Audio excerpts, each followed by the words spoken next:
चलिए नजर डालते हैं आज की टॉप 25 खबरों पर। बलिया के भिखारीपुर गांव में स्वतंत्रता दिवस पर एक दर्दनाक हादसा हो गया। निजी लाइब्रेरी परिसर में फहराया गया झंडा उतारते समय लोहे का पाइप पास से गुजर रहे 11,000 वोल्ट के हाईटेंशन तार से टकरा गया। करंट की चपेट में आने से एक युवक की मौके पर ही मौत हो गई, जबकि दूसरा बुरी तरह झुलस गया।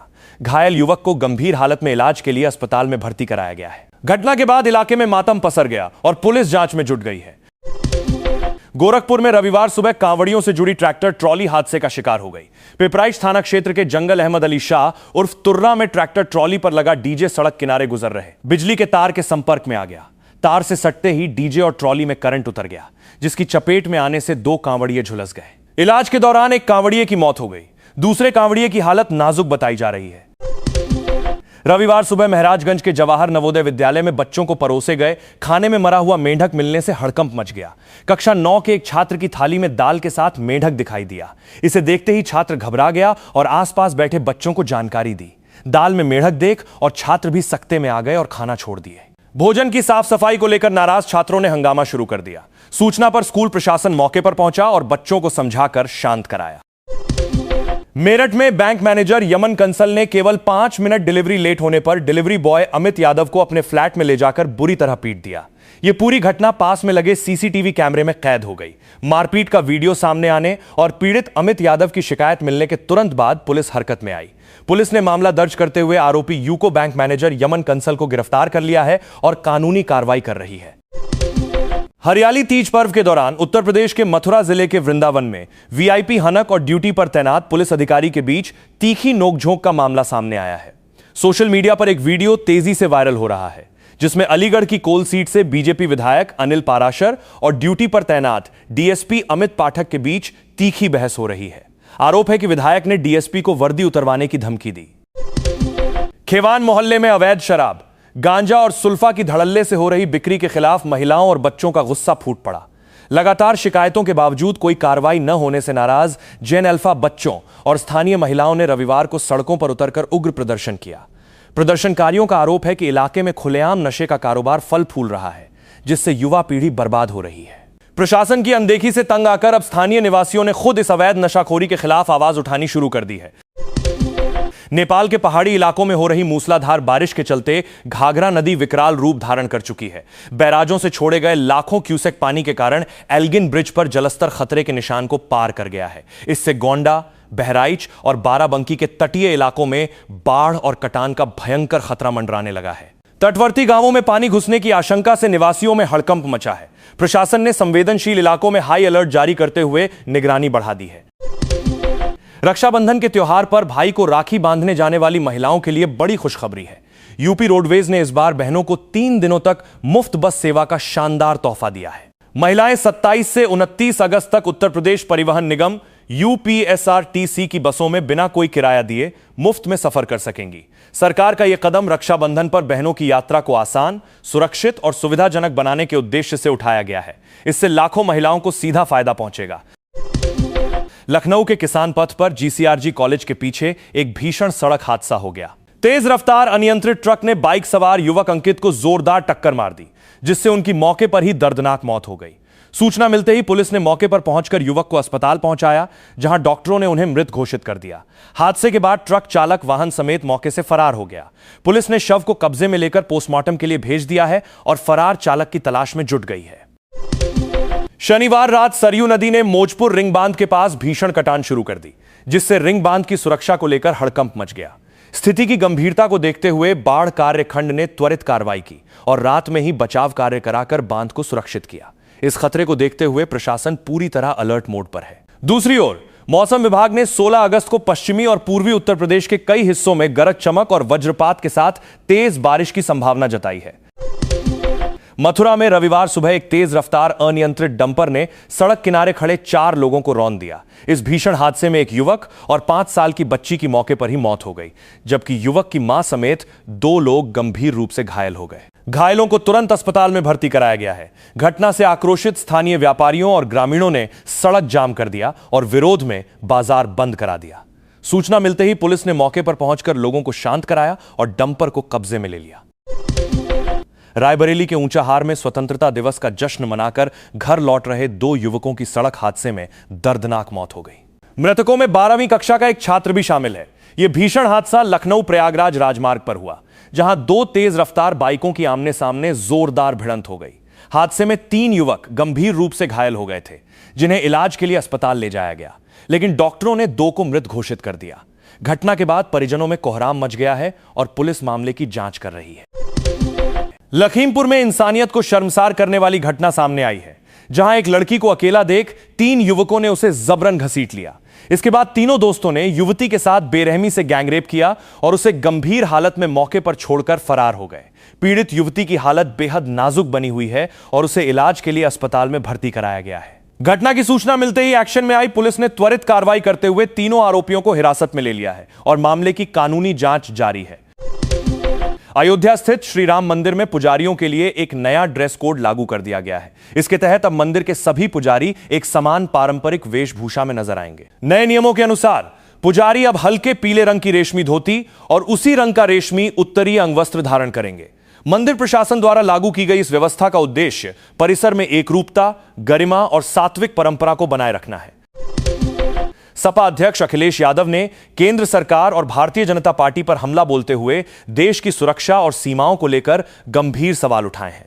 उन्होंने सरकार को चुनौती देते हुए कहा कि भाजपा को यह स्पष्ट करना चाहिए कि वर्ष 2014 में देश का कुल क्षेत्रफल कितना था और अब कितना है। अखिलेश यादव ने आरोप लगाया कि सीमा सुरक्षा के मोर्चे पर स्थिति चिंताजनक है और सरकार को देश की सीमाओं की वास्तविक स्थिति पर स्पष्ट जवाब देना चाहिए। बागपत के सिंगौली तगा गांव के अंकित प्रजापति और पेंटर इसरार दोहरे हत्याकांड में पुलिस को नया मोड़ मिला है।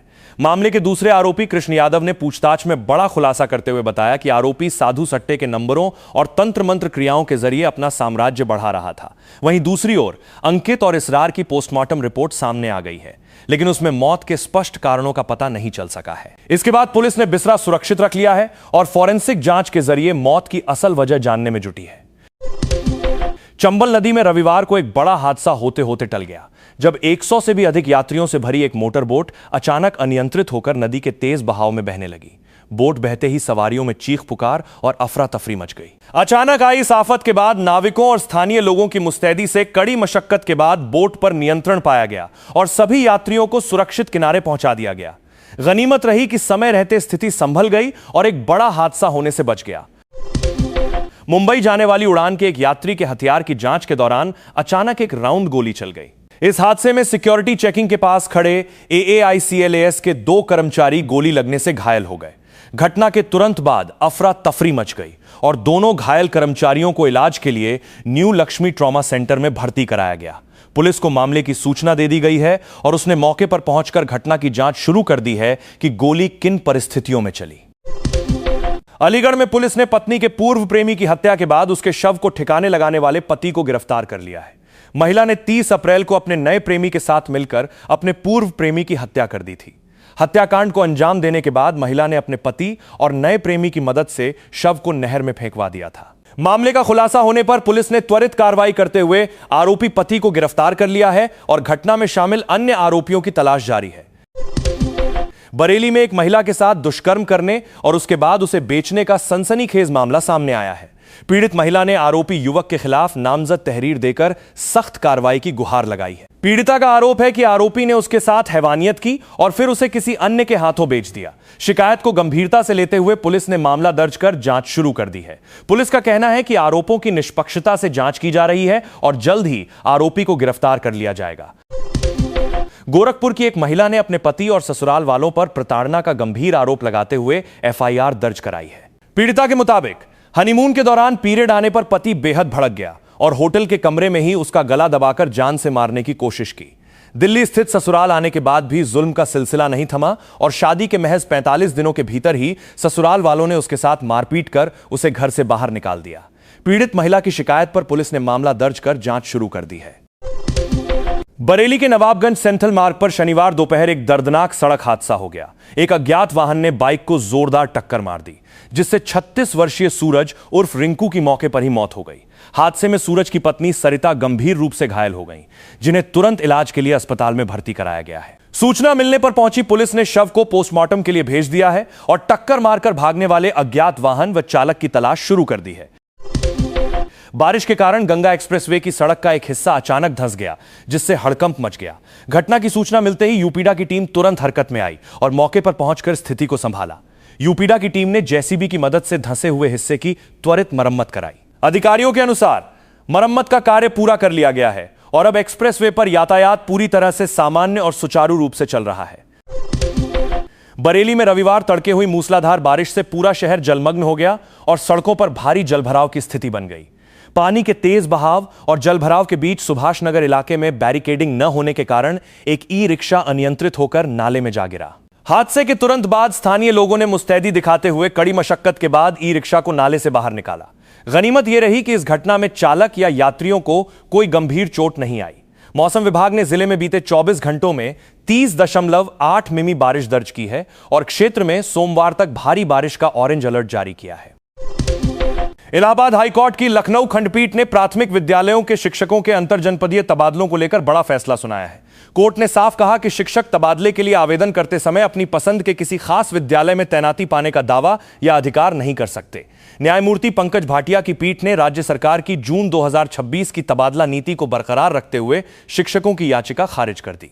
याचियों ने शासनादेश में दिए जिलेवार छात्र शिक्षक अनुपात पीटीआर को चुनौती दी थी। कोर्ट ने स्पष्ट किया कि तबादला प्रक्रिया प्रशासनिक नीति के तहत जिला स्तर पर होती है और अध्यापकों को अपनी मनपसंद जगह पोस्टिंग का कोई वैधानिक अधिकार नहीं है।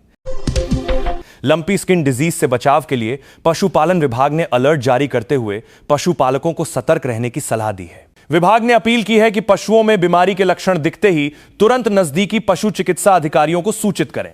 इसके अलावा पशुपालक विभाग के टोल फ्री हेल्पलाइन नंबर 1-800-180-5141 पर भी संपर्क कर तुरंत सहायता और जानकारी प्राप्त कर सकते हैं।